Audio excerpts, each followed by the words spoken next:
Olá pessoal, bem-vindos ao nosso episódio de hoje do Questão de Mérito, o podcast do César Fius Advogados. E hoje estou aqui com a Thaís de novo, minha companheira de sempre.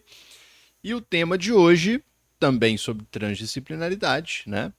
Hoje nós vamos abordar poesias, literatura. Eu não sou especialista nesses temas, então é mais compartilhar um pouco das coisas que eu gosto de ler, Não é né? especialista, mas é um grande entusiasta, né, Bruno? Pronto, Adora poesia. justo. E é interessante que poesia, não sei se você tem essa percepção, mas quando a gente vai falar disso com muitas pessoas, as pessoas têm um pouco de preconceito com a poesia, não tem? Por quê? De ser uma coisa muito Ah, abstrata, tá. né? Não é uma leitura tão óbvia. E eu acho que poesia é um gênero literário que demanda um pouco, tal qual a música instrumental, que a gente falou no outro episódio, demanda um pouquinho mais de paciência, Sim. de centrar na cadência daqueles versos. Eu Então vi, eu eu vi, acho que tem eu vi uma muito coisa isso. engraçada ontem, assim, interessante ontem, não lembro de quem, que falou assim: é, ler com pressa também é uma forma de preguiça, De fato, né? sim. Eu acho que eu vou ver de quem que falou isso, mas.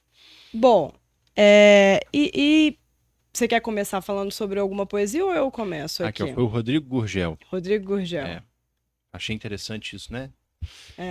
É, Pode começar você. tá. Bom, eu gosto de ler desde criança, né? E de ler devagar desde criança. E eu gosto de poesia. Meu pai, que também é advogado, gosta também, principalmente, da bossa nova, da parte da poesia mais antiga, da música da poesia mais antiga. E ele me ensinou, quando eu era muito pequena, a recitar o soneto de fidelidade do Vinícius de Moraes, para quando a gente ia no bar, que ele me levava pro bar que minha mãe trabalhava aos sábados, eu recitar para os amigos, para dar aquela Olha. impressionada. Uhum. Adoro o soneto de fidelidade, mas separei um outro poema aqui do Vinícius de Moraes. Vinícius, que a título de curiosidade, era diplomata. Então aí a gente vê como é que você não é realmente uma coisa só, não tem uma habilidade só. Ele era vinculado ao direito, era um diplomata, mas era principalmente um artista. Então eu trouxe o poema de Natal, vou ler rapidinho aqui, do Vinícius de Moraes. Para isso fomos feitos, para lembrar e ser lembrados, para chorar e fazer chorar, para enterrar os nossos mortos. Por isso temos braços longos para os adeuses, mãos para colher o que foi dado, dedos para cavar a terra. Assim será a nossa vida, uma tarde sempre a esquecer, uma estrela se apagar na treva, um caminho entre dois túmulos. Por isso precisamos velar, falar baixo, pisar leve, ver. A noite dormir em silêncio. Não há muito o que dizer. Uma canção sobre um berço, um verso, talvez de amor, uma prece por quem se vai, mas que essa hora não esqueça, e por ela os nossos corações se deixem graves e simples. Pois para isso fomos feitos, para a esperança no milagre, para a participação da poesia, para ver a face da morte. De repente nunca mais esperaremos. Hoje a noite é jovem, da morte apenas nascemos, imensamente. Uau. Gente, como não gostar, né? Assim, é, por que um advogado ler poesia, ler literatura? Assim, dentre os vários motivos que a gente poderia citar, criação de repertório, melhorar a linguagem, melhorar a escrita, é, eu destacaria uma específica, que é a humanização. Quanto mais você lê literatura e poesia, mais você se sensibiliza, mais você consegue se conectar com a emoção Uhum. do outro. E num mundo como o nosso, que é um mundo que ele escolheu seguir um caminho de hiperespecialização e de hiperfoco na tecnologia e deixou esquecido por muito tempo as humanidades, a espiritualização, tudo isso, eu acho assim, é um mundo que clama por por essa humanização, Uhum, uhum. sabe? As pessoas elas estão perdidas, elas não sabem quem elas são. Tem um filósofo estoico que fala isso, que eu acho que é o Marco Aurélio, ele fala assim: a tristeza não é você não saber o que passa na cabeça do outro. A grande tristeza é você não saber o que se passa na sua alma. Eu acho que mais do que não saber quem são, que eu acho que isso é uma questão da humanidade desde sempre, a gente parou de se interessar Por pela descobrir. busca de descobrir quem É, a gente é. é, é. A gente está vivendo em modo automático, Sim. né? Eu tô lendo um livro do Bertrand Russell que chama História do Pensamento Ocidental. E ele fala assim: tanto a ciência quanto a filosofia partem de grandes perguntas, mas o objetivo delas é diferente. Assim, a filosofia ela não se preocupa tanto em trazer respostas prontas e acabadas. Ela se preocupa talvez mais com as perguntas do que com as respostas, os caminhos que as perguntas vão me levar, Uhum, né? uhum. Então, tem até uma expressão que é título de um livro do Heidegger, que é Holzwege, que é caminhos, desculpa a minha pronúncia, mas que em alemão significa caminhos que não levam a lugar nenhum. Né? Então, por exemplo, aquela clareira que eles abrem no meio de uma floresta para tirar ali as árvores, tirando as árvores, se você seguir até ali, você vai chegar na clareira e você não tem outro lugar para ir a não ser voltar. Aham. A gente vive numa sociedade que ela não tolera o fracasso e a frustração. E frustração com coisas pequenas. Nossa, meu celular está sem internet por alguns minutos. Não, minha vida tá terrível. Assim, as coisas mínimas tiram as pessoas do prumo. E elas passaram a só apreciar os caminhos que levam necessariamente a uma vitória. Se não me levou à vitória, se frustrou o meu objetivo, não valeu de nada. Isso é uma perda gigantesca. Sim. Perder a capacidade de apreciar o caminho, as belezas do caminho, aprender com as frustrações. Isso me lembrou de um poema que eu tô até procurando aqui, da Matilde Campilho. Tá vendo o que os poemas fazem? Eles nos permitem fazer essas indagações profundas sobre a vida. Você sai realmente do óbvio, você consegue aprofundar, né? Você conseguir entender, assim, a outra camada. A outra Aquela que a gente, camada. às vezes, não tenta acessar. Se você quer ser exímio na comunicação com o outro, primeiro você tem que ser exímio na comunicação consigo. Conseguir Perfeito. entender e ler os seus sentimentos, gerir os seus sentimentos. Tem o Epiteto, que também é um filósofo estoico, esse romano, que foi escravo boa parte da sua vida, ele, ele tem uma reflexão que é maravilhosa. Ele diz assim: olha, cuidado. Quando uma pessoa diz palavras injuriosas para você e você se sente insultado, você não se sentiu insultado propriamente pelo que ela falou, mas pela opinião que você tem sobre o que ela falou. Faz sentido, né? Aquela lei do espelho também. Entendeu? Assim, É. será que alguém tem o poder de te fazer feliz? De te deixar triste? De te deixar com ira? Ou essas são formas que você escolhe para reagir a algo que te foi dito? E que tem muito a ver com o que você fala do Marco Aurélio também, né? Que quando ele fala que vai sair de casa, vai encontrar. Um É muito intransigente, um mais o mentiroso, que você tem de em expectativa. mãos, é o que você vai lidar, a reação que você tem. Você não consegue controlar o que vem de fora, mas o que vem de dentro Isso. Por é isso, o domine campo. a si. Porque uma pessoa pode te injuriar, né? Assim, falar um despautério para você, e você ri. Porque você acha aquilo tão ridículo, aquilo não reverbera de nenhuma forma sobre a opinião que você tem sobre você, que você acha aquilo ridículo. Você consegue só desprezar, né? Ou você pode realmente se irar, se encher de fúria, porque você, de algum modo, sente que que aquela crítica corresponde a você. E às vezes é uma crítica feita construtivamente. No ambiente de trabalho isso é muito comum. Vem aquele feedback, que é um feedback para você entender e mudar uma determinada coisa. E a pessoa toma aquilo no pessoal como se fosse uma crítica a ela como insuficiente, como incapaz.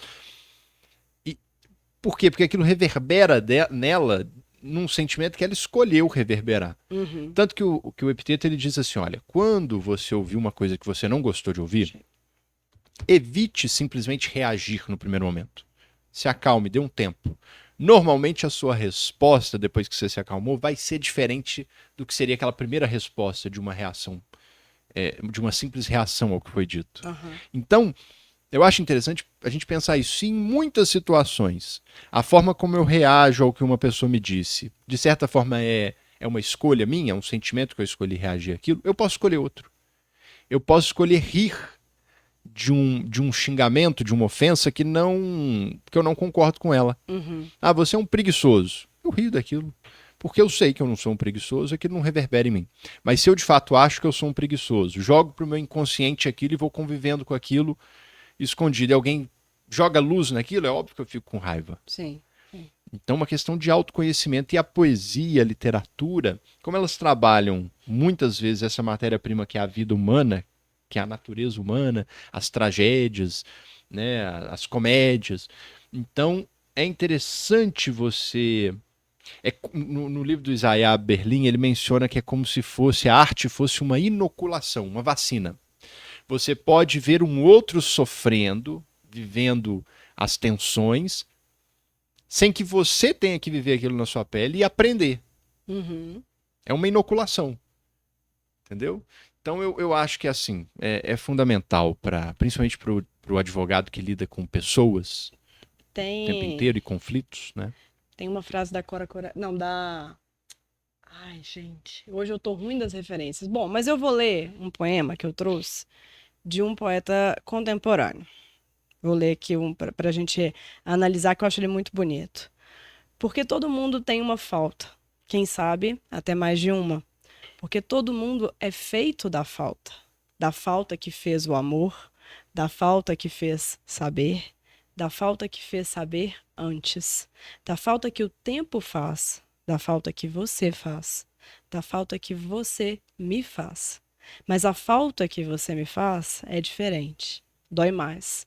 É fogo ardente. É fogueira que o pensamento atiça. Espuma que aumenta, cobre tudo, grita mais alto. E é estranho, porque a sua falta não me leva até você.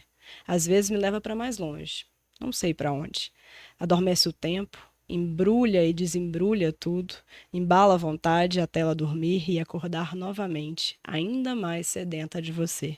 Porque é justamente a falta, uma das mãos mais caprichosas do destino, que não arreda nem cede, senão quando encontrada e desmascarada, senão quando pega no flagra, no ato, senão quando acolhida, compreendida e investigada, o que não é fácil, porque às vezes ela é fugidia, às vezes se perde em si, e some, se confunde, sei lá qual, mas então volta, tal qual o fantasma do rei a Hamlet, e sua vontade caprichosa vai dançando, esvaecendo no ar e sumindo como o tempo, porque a falta sempre guia a si mesma. E se você, porventura, a encontra, e se ela um dia some, você então se pergunta: qual falta a falta agora me faz? Conhece esse poema? Conhece esse autor? Um poeta contemporâneo, só você Poeta mesmo. contemporâneo é o Bruno, gente. Eu acho esse poema tão bonito. Ele estava tão inspirado quando ele escreveu. Acho esse poema maravilhoso. Acho que ele tem que publicar a coletânea de poesias dele e contos também. Gente, às vezes eu escrevo algumas coisas e mando pra Thaís, só pra ela é, compartilhar comigo, a gente discutir e tal. Não, né, quem sou eu pra. A gente tem até uma Mas brincadeirinha, né? Muito, muito pretensiosa nossa, que Bruno é Caetano e eu sou Maria Bethânia, porque Bethânia recita e Caetano escreve. Caetano sempre escreveu muitas músicas, né, É. pra Bethânia. Então eu falei que eu escrevo algumas coisas pra Thaís ler, porque vocês viram que é lindo Thaís lendo, recitando, né? Então, Inclusive, mostra o livrinho que você trouxe aí. gente, Maravilhoso esse livro, eu tô doida pra roubar. isso aqui eu falei pra Thaís que eu não empresto pra ninguém. Olha que coisa linda, gente. Quem tá vendo a gente pelo YouTube, é um caderno de poesias da Maria Bethânia, é um DVD. Ó, pra quem nunca viu um DVD, Oh, relíquia. é um DVD. E é um DVD onde a Bethânia, ela recita poemas, né, de Fernando Pessoa, Nossa, ela recitando Fernando Drummond. Pessoa é uma coisa assim de Lindo. outro mundo. É Pra quem não absurdo. gosta de poesia ainda, vale a pena ouvir a Bethânia recitando Fernando Pessoa que você vai começar a gostar. E é interessante porque a Bethânia ela traz fragmentos. Ela não vai ler para você, muitas vezes, o poema completo. Ela vai pegar um fragmento daqui, outro dali, e vai fazer uma coisa única ali, uma leitura maravilhosa, sabe? É. Então é uma experiência à parte. Ela é o vídeo dela recitando e ela tem um acompanhamento musical. Então, como ela fala, é um apoio luxuoso Uhum. né, a essa experiência. É muito legal. Ah, maravilhoso. Pra quem conseguir achar, chama Caderno de Poesias Maria Bethânia, mas é difícil de achar. O que mais que você tem aí pra gente, poeta? Eu tenho aqui Drummond. E Drummond, eu queria ler um dele. Por favor, Drummond, título de curiosidade, mineiro de Itabira, e que escreveu assim alguns dos poemas que eu acho mais lindos. Lindo, lindo, lindo. Eu vou ler Consolo na Praia. Tá na Rosa do Povo. Olha só, que lindo. Bela acha ele triste, eu não acho ele triste, não. Eu acho ele, inclusive, uma ode a ver que sempre tem coisas positivas na nossa vida e uma ode à felicidade da simplicidade. Olha só, consolo na praia. Vamos, não chores. A infância está perdida. A mocidade está perdida. Mas a vida não se perdeu. O primeiro amor passou, o segundo amor passou, o terceiro amor passou. Mas o coração continua.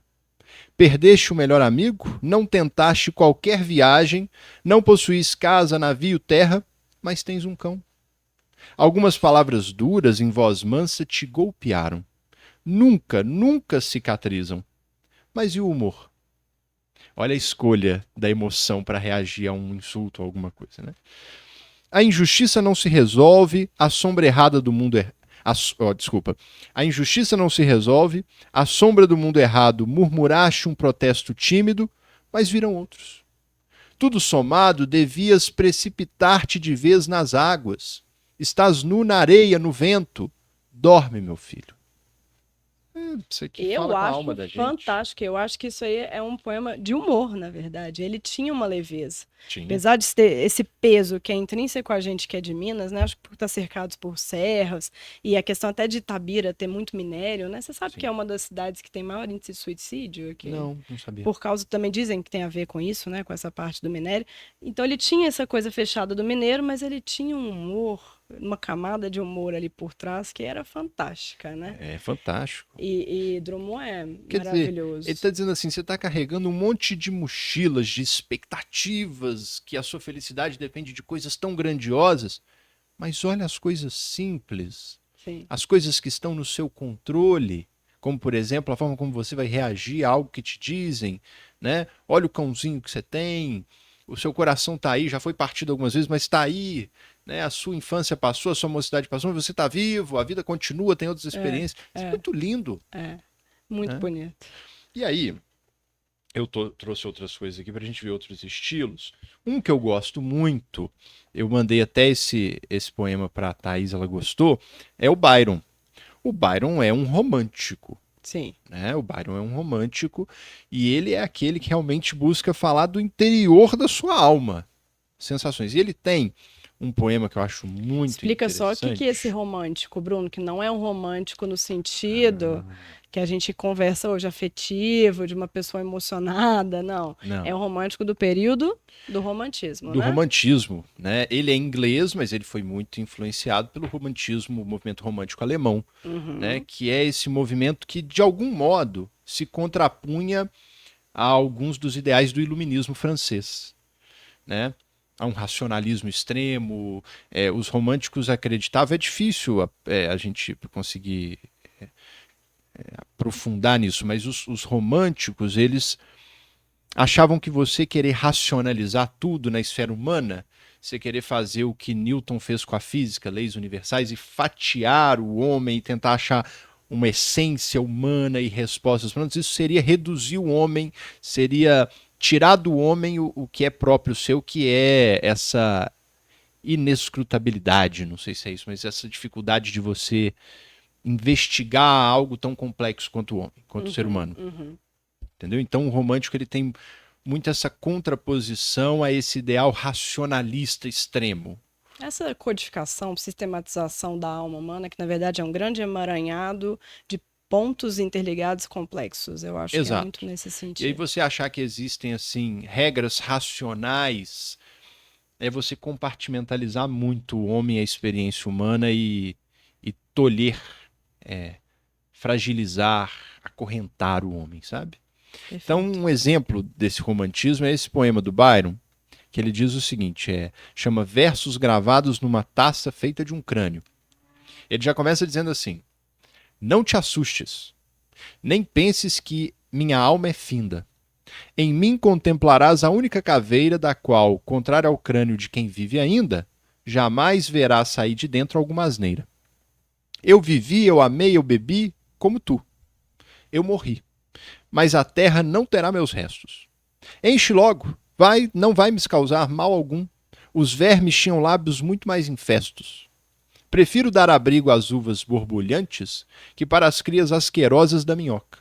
Ser habitado no interior do meu semblante pelo néctar dos deuses que por água choca. Então ele está dizendo, pega o meu crânio e faz uma taça para você tomar um bom vinho. Olha o que Agora é. eu entendi porque que o Bruno gosta tanto desse poema. Onde outrora talvez brilhasse a minha mente, no auxílio de outras mais eu brilharei sozinho. Tão logo, ó céus, os nossos cérebros se ausentem, melhor trocá-los pelo quê? Se não por vinho. Por isso, bebe enquanto a vida não se encerra. Depois que se acabar de vez esse conforto, talvez também te salvem de dentro da terra e façam versos, façam drinks com o morto. Por que não? Aqui vem a parte mais impactante, ó. Pelo pouco que a vida nos dura, nossas cabeças causam tanta inquietação. Resgatadas dos vermes e da terra escura, agora finalmente têm uma função. Né? Quer dizer, olha ele dizendo assim, a gente está racionalizando demais. Cadê o lado emocional, humano, incontrolável?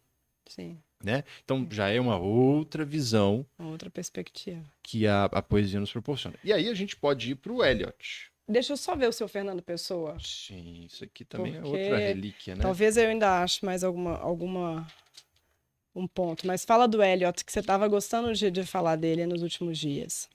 Então, o Eliot, ele tem um poema, um dos mais famosos, que são Os Homens Ocos. E esse poema vale a pena, gente, vocês lerem ele com calma, com a paciência necessária. E ele é um poema que o Eliot ele faz uma crítica à sociedade da época dele, né?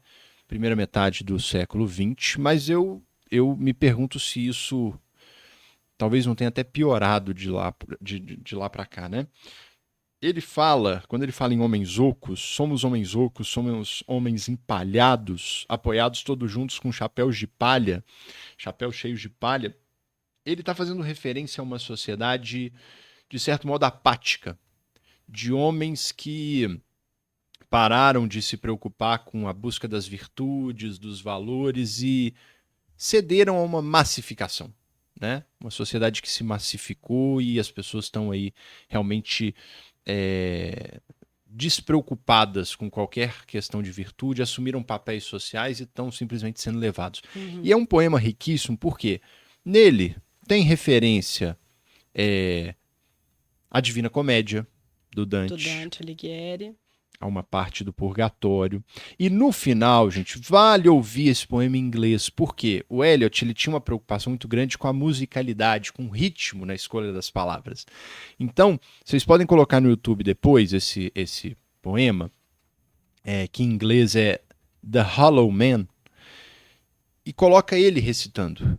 E reparem no final do poema. No final do poema, a musicalidade que ele faz é impressionante, é uma experiência que mistura tudo, assim, sensorial, linguística, única, porque ele vai, ele termina dizendo basicamente assim, é assim que o mundo acaba, é assim que o mundo acaba, é assim que o mundo acaba, sem estrondo, num gemido. Ele simboliza com esse ritmo da leitura dele como que a vida vai passando, e ela não acaba num estrondo assim, eu tô vendo que ela vai acabar, ela some. Mas ele faz isso com as palavras. E ele, antes de chegar nesse trecho, ele começa a ir mudando as palavras assim. Então ele fala assim, pois vosso é, a vida é, pois vosso é a. E assim o mundo acaba, e assim o mundo acaba, e assim o mundo acaba, sem estrondo num gemido. Ele lendo isso aqui em inglês, depois que você ouviu o poema todo, é uma das experiências assim sensoriais mais incríveis que eu já tive na minha vida. Então, e aí já é um outro estilo de poema, porque esse aqui ele está preocupado com essa essência, com o resgate de uma essência humana que busca virtudes, valores, né? Quem quiser se aprofundar nisso, tem um vídeo muito bacana explicando esse poema, que é do Rodrigo Gurgel. Né? Ele que trouxe algumas dessas questões, como eu falei aqui, da referência a Dante. Então é um vídeo muito legal de 20 e poucos minutos. Era norte-americano? Salvo engano, sim. Ele nasceu nos Estados Unidos e morreu na Inglaterra, salvo engano.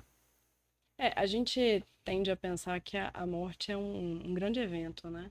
Uhum. Que a gente vai acordar um dia e vai ser um dia completamente diferente dos outros. Não sei porque isso até me lembrou de uma coisa muito destoante, mas que foi um documentário sobre a morte da Daniela Pérez, que a Glória Pérez, a mãe dela, ela vai falar, e ela tem esse trecho que até me tocou muito, que ela fala assim, a morte de alguém querido, ou a nossa própria, é um dia qualquer, que você acorda, você toma o seu café, e de repente, igual um sopro, num estampido, acaba. Não Acaba, tem nenhum grande estardalhaço. tá vendo?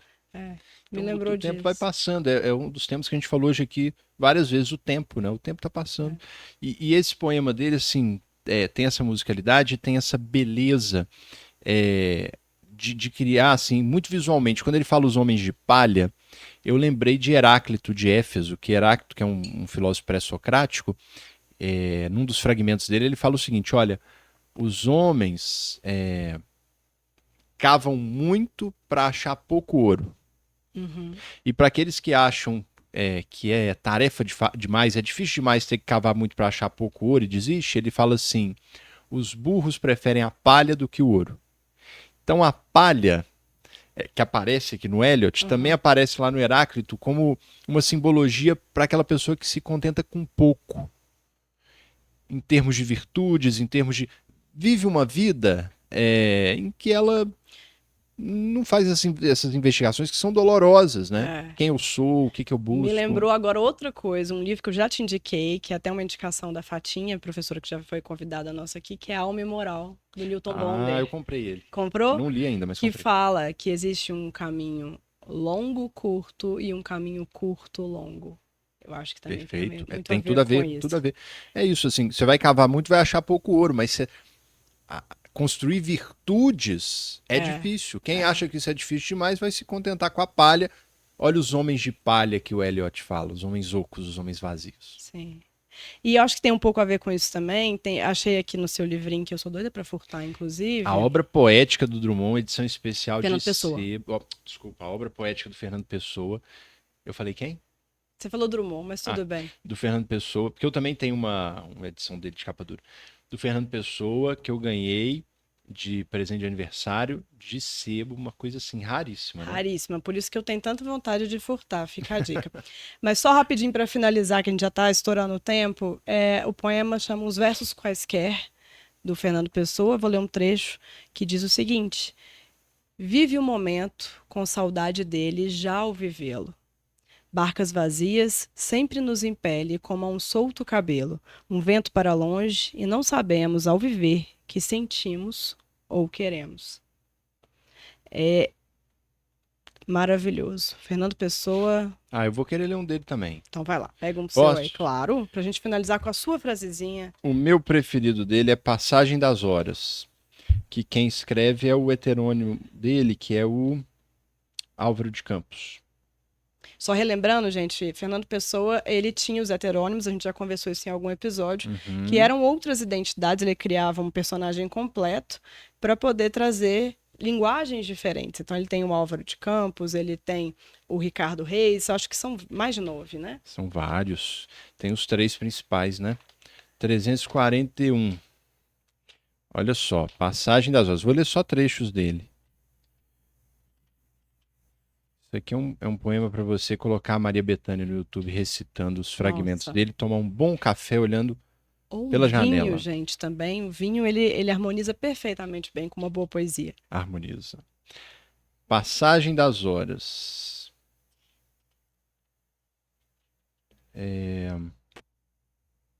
Olha só isso aqui.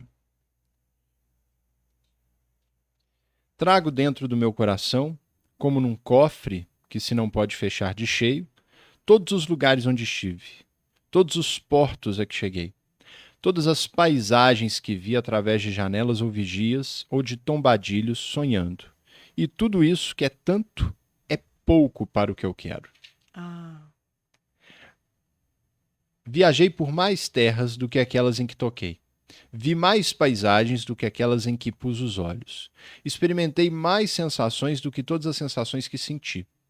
Porque, por mais que sentisse, sempre me faltou que sentir.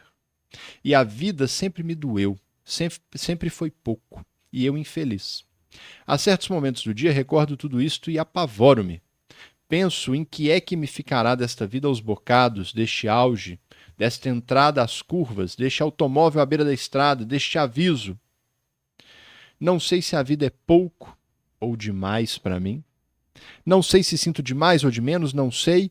Se me falta escrúpulo espiritual, ponto de apoio na inteligência, consanguinidade com o mistério das coisas, choque aos contatos, sangue sob golpes, estremeção aos ruídos, ou se há outra significação para isto mais cômoda e feliz. Gente, Eu também acho que esse é meu preferido, sabia? não é lindo? Maravilhoso. Não sei se a vida É é pouco pouco ou é ou demais para pra mim? Maravilhoso. E aí ele tem um trecho que ele fala: a vida de tão interessante que é, chega a Chega a doer, doer. a ranger, a roçar, né? A vontade de dar pulos de todas as janelas, de todas as sacadas e ser selvagem, entre árvores e esquecimentos. É lindo demais, né? Maravilhoso. Bom, chegamos ao fim. Eu quero deixar uma última recomendação para o pessoal, não deu tempo de ler, mas um do Shelley, que é o Ozymandias. Ozymandias, O-Z-Y-M-A-N-D-I-A-S. Mostra pra câmera. Dessa coletânea aqui, ó. Que ele fala sobre o tempo. Ele fala de um sujeito que chega num deserto e vê os restos de uma grande estátua.